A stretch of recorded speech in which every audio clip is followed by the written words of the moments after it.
The reason I got into this is because of wounds I witnessed and experienced. I had a very close family member whose family failed because of an abusive marriage. And she asked us to take in her 4 children because she was struggling with PTSD and wasn't able to do so. We raised those 4 kids, and we saw what happens when families fail in a powerful way. And oftentimes we, as in the church, we see the woundedness and we see the diversity of family structure, and so we tread lightly and don't engage in this area. And this is what we call one of the enemies of the mindset shift that has to happen.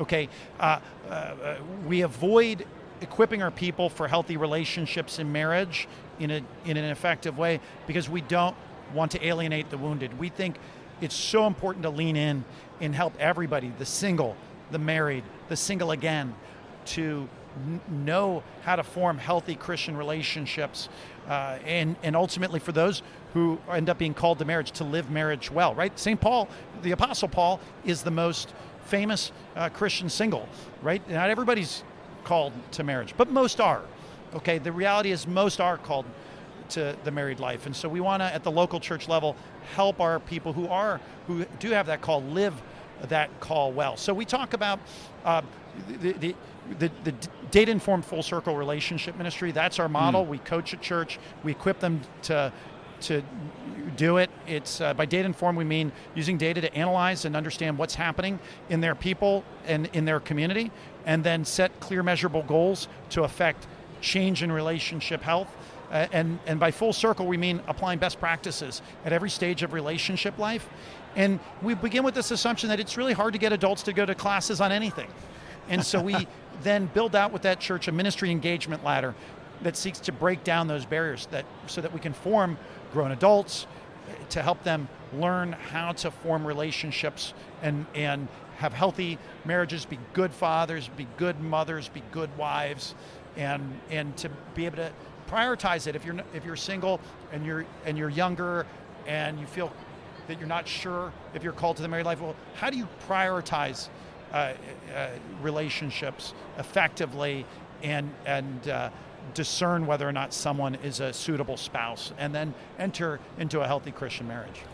JP DeGance from Communio joining us today. It is the National Religious Broadcasters 2025 convention in Dallas, and we were talking earlier about the information in that nationwide study of faith and relationships that you actually released several years ago.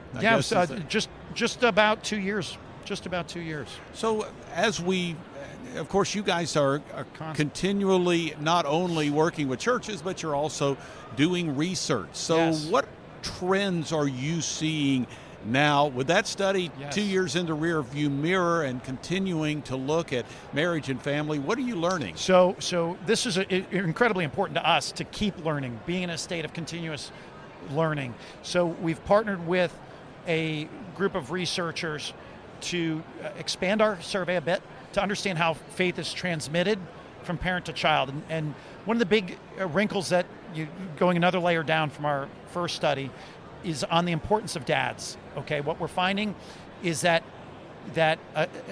perhaps the most powerful variable is dad having regular conversations with his children about faith.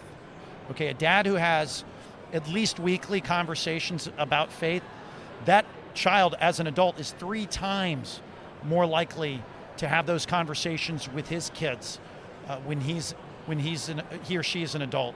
And those dads who have up to even daily conversations with their kids about faith, those kids, when they become adults and their parents, they're almost 12 times as likely to have conversations with their kids about faith. So dad's incredibly important, and being intentional as a dad to engage in conversations with our kids. Asking our kids on the way home from school, what have you seen God do in your life today? What are you grateful today for what's happened in your life? What's God done for you today?